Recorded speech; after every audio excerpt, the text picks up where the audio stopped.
नमस्कार दोस्तों। अब आगे कहानी सुनते हैं। सूरज गर्म पानी की बाल्टी लेकर आता है। संध्या से कहता है कि बाहर बहुत ठंड पड़ रही है और ठंडे पानी से नहाने से आपकी तबीयत ख़राब हो जाएगी, इसलिए गैस पर पानी गर्म करके लाया हूँ। संध्या बाल्टी उठा लेती है। सूरज एक तौलिया भी देता है। उसके बाद सूरज चला जाता है। संध्या नहाने लगती है। इतने में सूरज की माँ आकर दरवाज़ा खटखटाती है और संध्या के जवाब देने पर सोचती है कि अच्छा है, संध्या को सुबह उठने की आदत है। संध्या से कहती है कि जल्दी नहा धोकर तैयार हो जाना, मैं तुम्हारे लिए साड़ी भिजवा दूंगी, वही पहनना और पूरे गहने भी सजा लेना। मोहल्ले की पूरी औरतें आ रही हैं। कहती है कि सब अपने गहने भी पूरे पहन लेना। सब मोहल्ले की औरतें आ रही हैं तुम्हें देखने। वो तो ये देखने आ रही हैं कि बड़ी बड़ी बातें करने वाली संतोष कैसी बीननी लेकर आई है। समझ ले, कोई चूक नहीं होना चाहिए। ये औरतें तो बैठी रहती हैं कि कोई गलती, किसी को मौका नहीं देना। 8 बजे तक सज धवज कर नीचे आ जाना। इतने में मीनाक्षी उठती है और सोचती है कि ये नई बीननी तो अभी उठ ही गई है। हाय रे मेरी कमर। इतने में भाभोसा आकर बोलती है कि आँख खुल गई, या कहो तो चाय भिजवा दूँ। भाभूसा कहती है कि शर्म करो शर्म, कल आई जेठानी सुबह सुबह नहाने के लिए गुसल खाने में घुस गई है और तुम पड़ी पड़ी आंगन में सो रही हो। संध्या नहाकर साड़ी वैसे वैसे लपट कर अपने कमरे में आ जाती है और वहाँ सूरज को पाकर कहती है कि मुझे तैयार होना है, आप कमरे से बाहर जाइए। फिर सूरज बाहर चला जाता है और नीचे सब घर के लोग आने वाले लोगों के लिए बैठने का और सब इंतज़ाम करते रहते हैं। इसलिए इतने में मीनाक्षी भी तैयार होकर आती है। तो भाभसा मीनाक्षी से कहती है कि अपनी साड़ियों में से अच्छी जरी गोटी वाली साड़ी निकाल कर बीननी को दे देना। तब मीनाक्षी कहती है कि बीननी अपने साथ नई साड़ियाँ तो बहुत लाई होंगी। तब भाभसा उसकी तरफ देखती है और कहती है कि मुँह दिखाई के रस्म पर ससुराल की दी हुई साड़ी ही पहनना है। तुमने भी तो ऐसा ही किया था, क्या तुम्हें याद नहीं? मीनाक्षी सोचती है कि बहुत भारी और कीमती साड़ी, और अपने कमरे में साड़ी निकालने के लिए जाती है।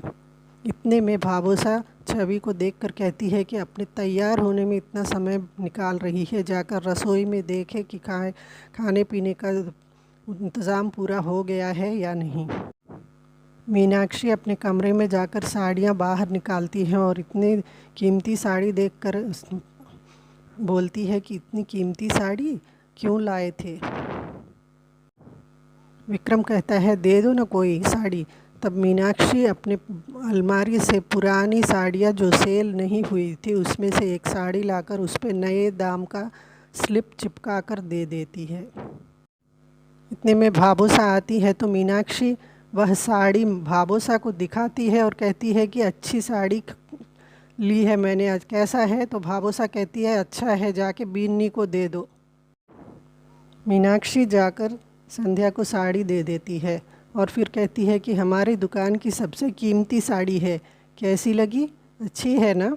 फिर कहती है कि जल्दी से तैयार हो जाना कि मोहल्ले की सारी औरतें आ रही हैं, और यह कहकर चली जाती है।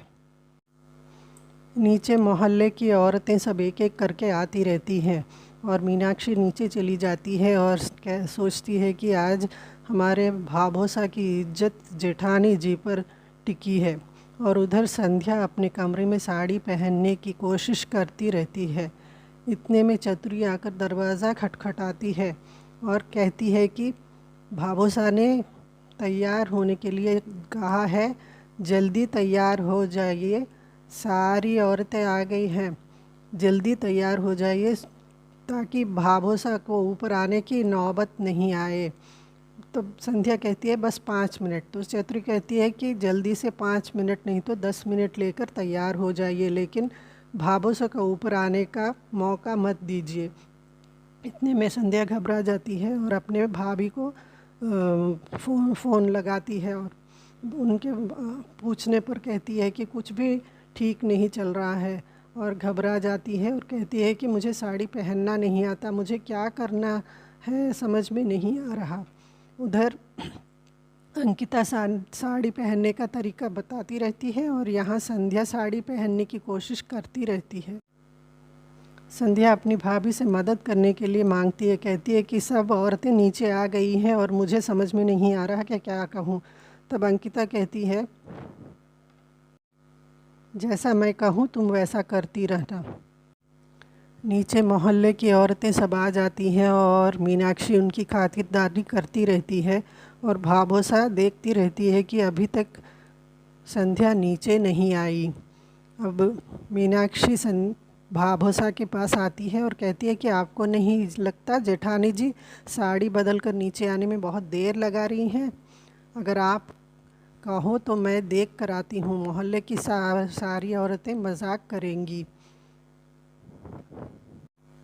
भाभोसा कहती है, तू जा अपना काम कर। और यह कहकर फिर से ऊपर आती है और दरवाज़ा खटखटाती है और संध्या घबरा जाती है और फ़ोन छोड़कर दरवाज़े पर आती है। भाभोसा बाहर से गुस्से में बोलती रहती है कि इतने में देर कर दी सजने में, इतना तो कोई पद्मावती भी नहीं करती अपना सजने में। मुंह से कुछ तो बोल, क्या कर रही है अंदर? संध्या बोलती है 5 मिनट। तो भाभोसा बाहर से बोलती रहती है कि इतना समय लगा दिया साड़ी पहनने में, इतना में तो मैंने बच्चों को भी बड़ा कर दिया था। नीचे सब औरतें तुम्हारा इंतज़ार कर रही है मुंह दिखाई रस्म के लिए। क्या मैं अपना मुंह दिखाऊं? जल्दी से 5 मिनट में तैयार होकर नीचे आ जाना, नहीं तो मैं अंदर आ जाऊंगी। फिर वह रुआसी होकर अपने भाभी से पूछती है, भाभी से बात करती है तो भाभी कहती है, तुम घबराओ नहीं, मैं आ रही हूँ। अंकिता जल्दी जल्दी घर से बाहर निकलकर उसके साड़ी पहनाने के तरीका बताने के लिए आने के लिए होती है और इधर भाभोसा नीचे आ जाती है और तभी देखती है कि सभी औरतें उसके बारे में खुसर फुसर कर रही हैं। पड़ोसन कहती है कि आज के ज़माने की लड़कियां हैं, ऐसे ही थोड़ी आ जाएगी, कुछ गड़बड़ तो है, ऐसी बातें करती रहती है जो भाभोसा के कान में पड़ती है। वे कहते हैं कि आजकल की बीनी के नखरे हैं और ये भाभोसा के बारे में कुछ बातें खुसर फुसर करती रहती हैं जो भाभोसा के सुनने पर उसे बहुत ख़राब लगता है।